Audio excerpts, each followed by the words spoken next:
So first question here, before discussing about Collegium, we should raise here that should a judiciary appoint judges? No, this question is there. In the light of this question, we shall discuss, should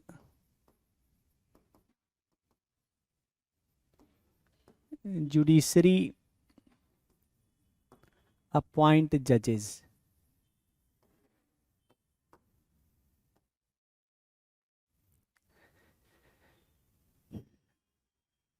So most of the countries, I'm talking about liberal democracy, liberal democratic nations, the judiciary is not appointing the judges. The appointment of the judge is made by executives. But there is a standard operative or standard procedures based on that appointment is made. Like in America, president makes appointment, but there is a process through which appointment is made. In India also, Constitution provides for that president shall appoint the judges, Supreme Court, High Court. And in case of judges of Supreme Court, he has to make consultation with the Chief Justice of India and other senior most judges based on law provide for. But as I discussed in my previous class that Supreme Court took to itself the power of appointing the judges. And Chief Justice of India, CJI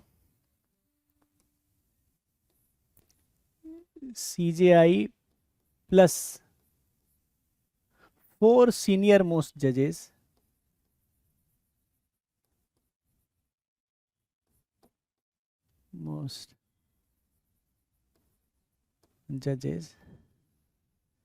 they form a collegial body.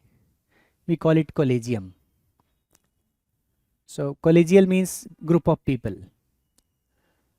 So this Collegium has started appointing the giving recommendation of the judges, and their advice is final. Collegium has to advise and president has to make appointment.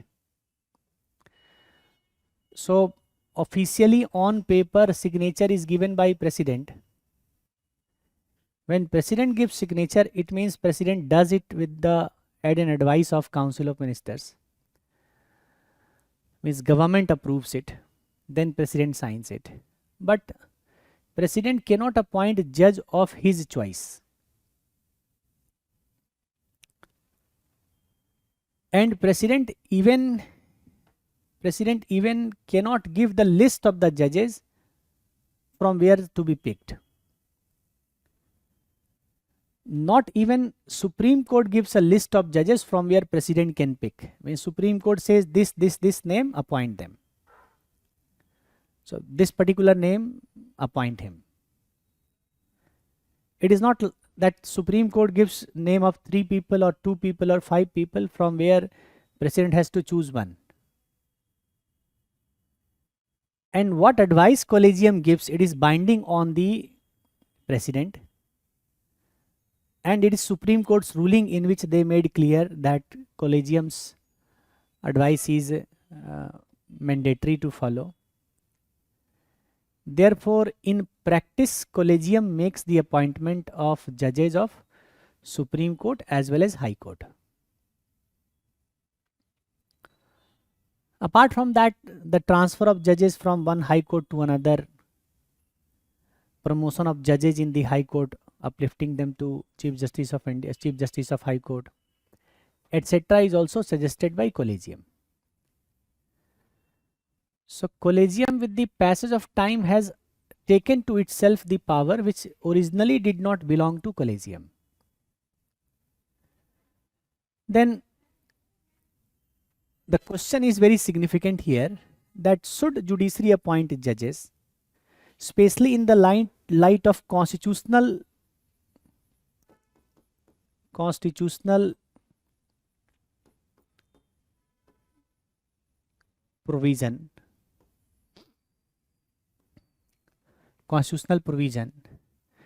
which suggests the president should make appointment. That article 124 or refer to the High Court related articles. So Constitution provides for the appointment to be made by president.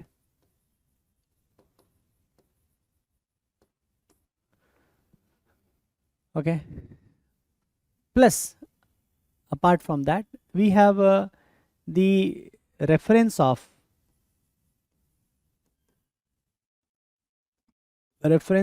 other liberal democracy, like we can take reference of US also. Here also executive make appointment of the judges, not the judiciary itself. And this issue becomes controversial when recent government, when this government came to power, they brought in Constitutional Amendment Act, and by which they created National Judicial Appointment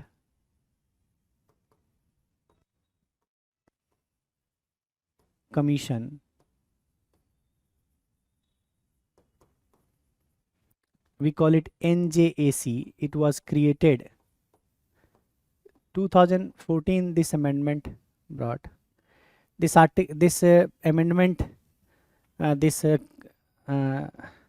amendment altered or changed the appointing process, but Supreme Court quashed it. Supreme Court given an verdict, and in that verdict said this amendment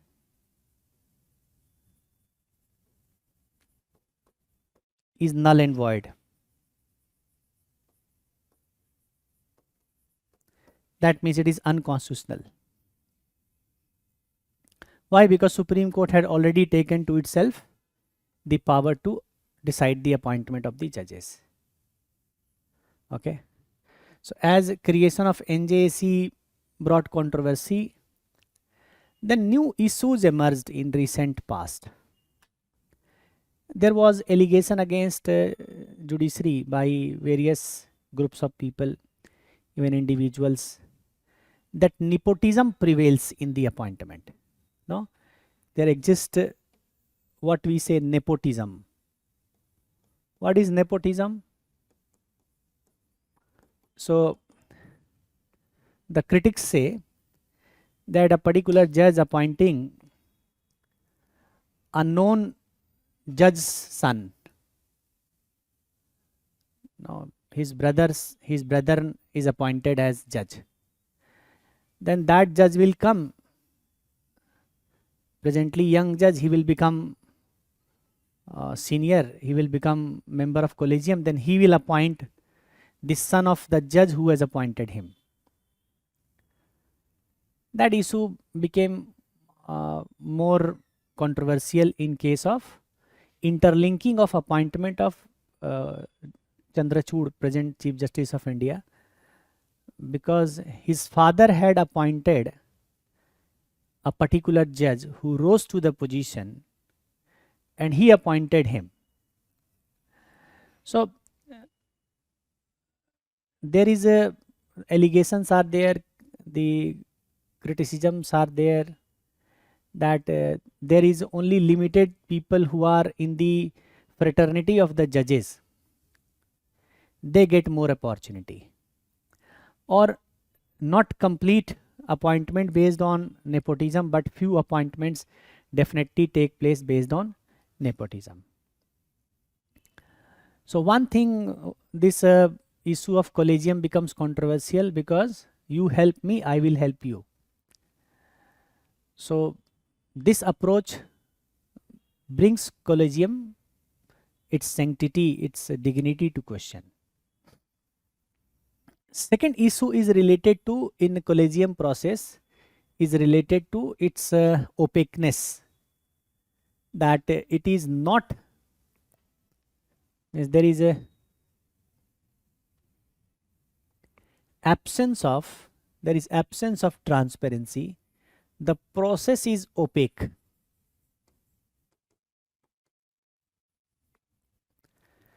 There is absence of transparency.